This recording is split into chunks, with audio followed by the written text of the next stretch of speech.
మిత్రుడు పవన్ కళ్యాణ్ గారు కూడా ఆయన డిఫరెంట్ ఫీల్డ్లో నుంచి వచ్చిన స్ట్రగుల్ అవుతున్నాడు బ్రహ్మాండంగా. నేను చూస్తే ఒక ఎగ్జాంపుల్ చెప్తున్నాను మీకు. మేము ఉద్యోగాలు ఇచ్చాం, ఎన్నో సంవత్సరాలుగా ఒక కోరిక. మొన్నే డిఎస్సి చేశాం.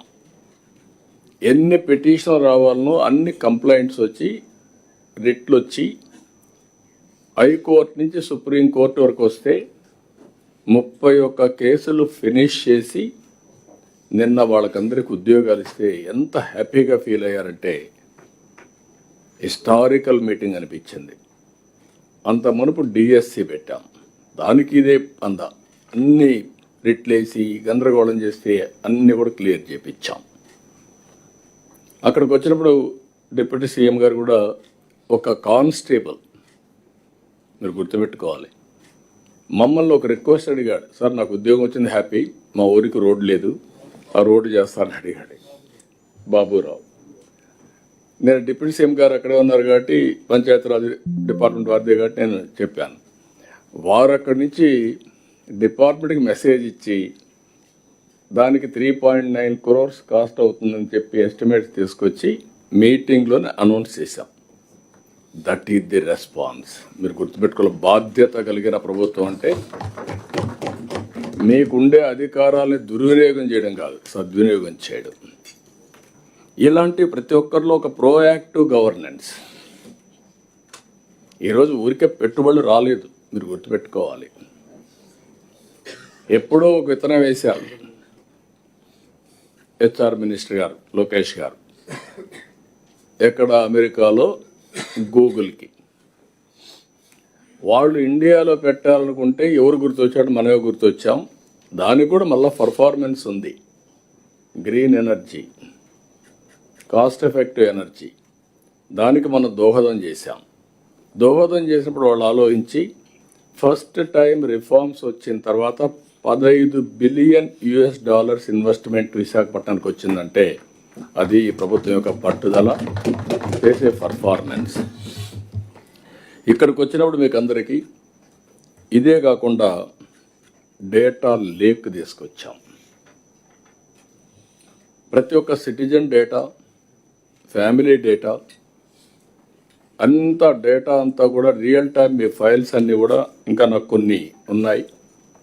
ఎట్టి పరిస్థితుల్లో జనవరి కట్ ఆఫ్ డేట్, ఫైల్స్ అన్నీ ఆన్లైన్లోనే ఉంటాయి. అక్కడి నుంచి ఇంకా ఎవరిని ఇంట్లో పెట్టుకుంటే they will be held responsible. అన్నీ ఆన్లైన్కి రావాలి. రెండోది, all services will be online. దానికి కూడా కట్ ఆఫ్ డేట్ పెట్టాం. కొంతమంది ఇంకా కూడా ఆఫ్లైన్లో ఇచ్చే పరిస్థితికి వస్తున్నారు. ఇలాంటివన్నీ పోవాలి.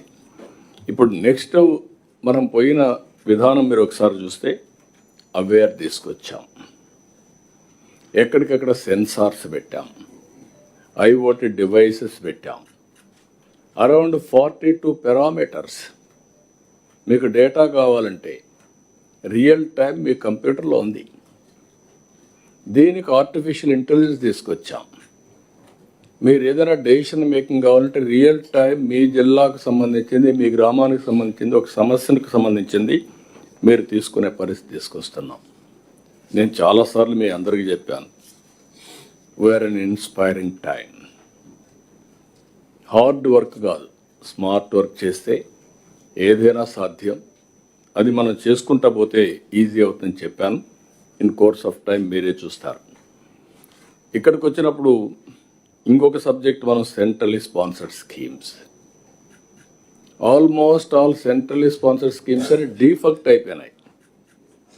ఇప్పుడు అన్నీ మళ్ళీ నేను ఢిల్లీకి పోయి మాకు హెల్ప్ చేయమని కూటమి ప్రభుత్వాలు అడిగితే వాళ్ళు నాకు ఫస్ట్ నేను ఒక విష్ లిస్ట్ ఇస్తే వాళ్ళు కౌంటర్ విష్ లిస్ట్ ఇచ్చి, ముందు మీ దగ్గర అకౌంట్స్ అన్ని సరిగా లేవు, మీకు డబ్బులు ఇచ్చాం, దానికి మీరు లెక్కలు చెప్పలేదు, ముందు ఆ లెక్కలు చెప్పండి తర్వాత మాట్లాడమంటే మళ్ళీ వచ్చి అవన్నీ క్లియర్ చేసి డబ్బులు లేవు, క్లియర్ చేశాం, ఫేజ్డ్ మేనర్గా చేసుకొని ఇప్పటికీ రైలు ఎక్కించాం. అయితే ఇక్కడ మీరు చేయాల్సింది సెంట్రల్లీ స్పాన్సర్డ్ స్కీమ్స్ అని మ్యాక్సిమం ఉపయోగించుకోవాలి. ఒక్కొక్క స్కీమ్ ఒక్కొక్క వేరియేషన్ ఉంటుంది. మీకు కొన్ని అవసరాలు ఉంటాయి, కానీ అవసరాల కంటే ఆ డబ్బుల్ని ఉపయోగించుకొని మన ఇన్ఫ్రాస్ట్రక్చర్ కానీ మనకి ఏ విధంగా అభివృద్ధికి ఉపయోగపడతాయో దాన్ని వర్కౌట్ చేయాల్సిన అవసరం, దానికోసం ఇది పెట్టాం. Investment proposals. నేను ఎప్పుడు కూడా మీకు ఒక మాట చెప్పాను, ఈ ప్రభుత్వం మొట్టమొదటి సంక్షేమం.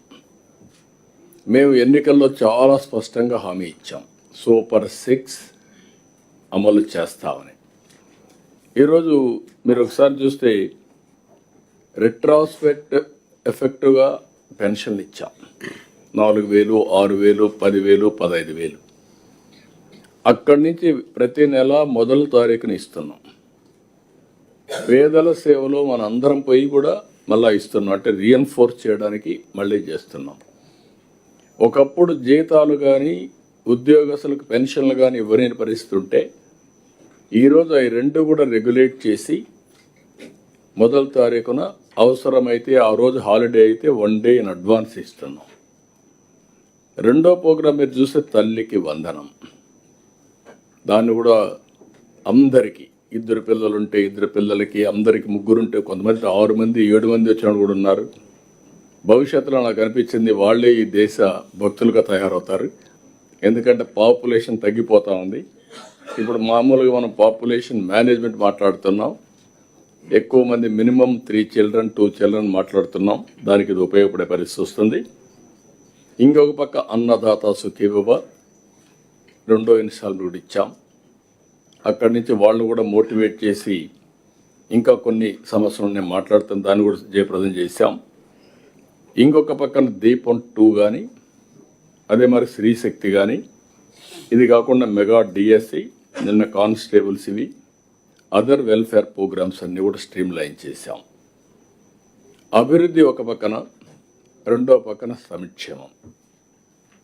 అభివృద్ధిలో మీరు వచ్చినప్పుడు ఇప్పటికి మీరు చూస్తే మొన్నే నాకు విశాఖపట్నంలో ఐఎమ్ వెరీ హ్యాపీ 13,26,000 కోట్ల రూపాయలు పెట్టుబడులకి ఆసక్తి చూపించారు.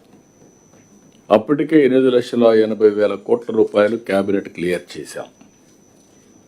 ఇవన్నీ మీరు అందరూ ఇక్కడ ఉన్నారు, దానిపైన మీరు డిస్కస్ చేయాల్సిన అవసరం ఉంది.